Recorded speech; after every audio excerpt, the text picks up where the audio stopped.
Gagging America. That's the focus of tonight's angle. Now, who knew that Biden had a flair for comedy?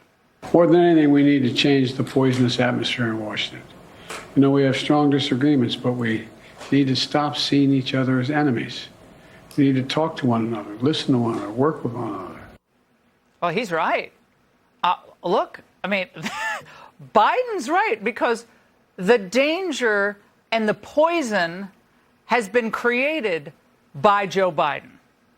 Look, they're freaking out in Washington. Why? Because there's a movement afoot that will move to take power away from the party establishment and return it to the people.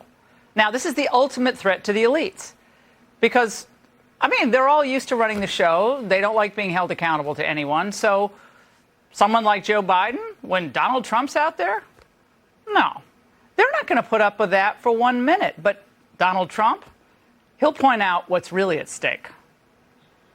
Donald Trump and the MAGA Republicans represent an extremism that threatens the very foundations of our republic. MAGAnomics is more extreme than anything America's ever seen before. MAGA Republicans are determined to spread anger, hate, division, inciting violence, weaponizing against the very soul of who we are as Americans. Now, Democrats are so worried about the 2024 cycle that they're resorting to even more desperate attacks and strategies. And they have friends in high places in the deep state to drive the point home. Today, courtesy of Newsweek, we're learning more about how committed the FBI is to working to advance the narrative. MAGA, dangerous. The federal government believes that the threat of violence and major civil disturbances around the 2024 U.S. presidential election is so great that it's quietly created a new category of extremists that it seeks to track and counter: Donald Trump's army of MAGA followers. Yes, Trump supporters beware, because the government apparently is spending your tax dollars to keep an eye on you. But don't worry, because the FBI insisted that they'll never open an investigation based solely on First Amendment protected speech or political beliefs. Yeah, right.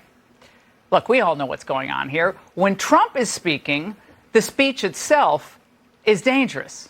It's dangerous to the establishment. This is sort of the last gasp, or maybe the first big gasp of the MAGA Republicans. And I think Trump has concluded that he has to win, and he'll pull out all the stops. I mean, the quotes he uses are just, I never thought I'd hear a president say some of the stuff he says. So, again, words. Focus on words. Pay no attention to the stuff that the Democrats are doing to destroy and endanger America. Pay attention to the stuff that Donald Trump says. Words are dangerous to them. So he really shouldn't be allowed to speak freely. This is why gag orders are being issued and sought. Yesterday, Judge Arthur Engeron slapped a partial gag order on Trump, forbidding all parties from posting, emailing, or speaking publicly about members of his staff.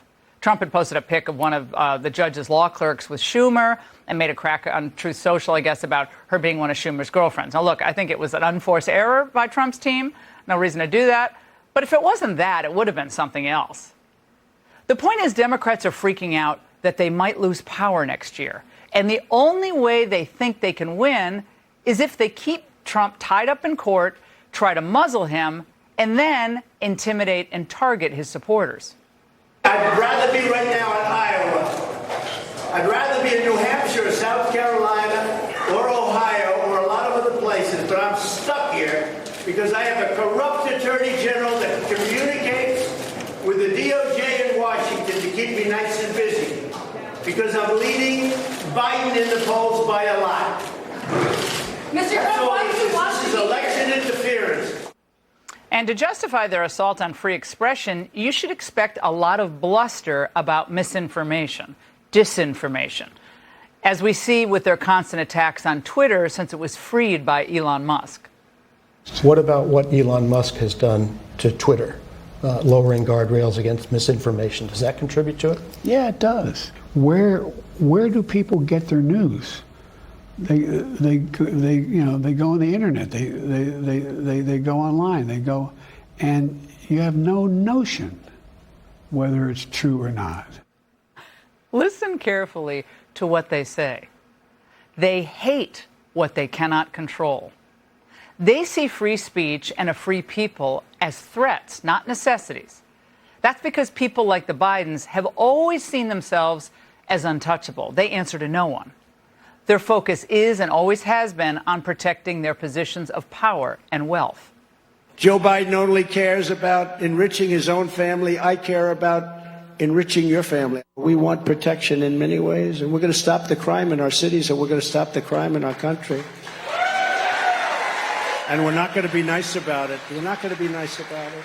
Trump's very presence on the ballot next year would be an existential threat to the old guard and the permanent bureaucracy that none of us voted for. Now, once their incompetence and corruption are exposed, they're done, and they know it. You felt the desperation in Special Prosecutor Jack Smith's motion to support his request for a gag order in his absurd election interference case. Now, he's citing Trump's comments and posts slamming everyone from Mark Milley to Judge Chutkan. In a footnote, Smith even cites Trump's visit to a gun store and online comments about buying a 9mm. Trump either purchased a gun in violation of the law and his conditions of release, or seeks to benefit from his supporters' mistaken belief that he did so. Talk about grasping at straws. They just can't risk Trump having a voice at all. But for the left, gagging Trump is just the start of what they plan to do. The fact is, they're the ones who want to torpedo democracy. Most Americans know that they're not better off than they were 4 years ago. And if that's the sentiment that those voters take into the voting booth, not only is Biden finished, but the deep state and the media are exposed as well.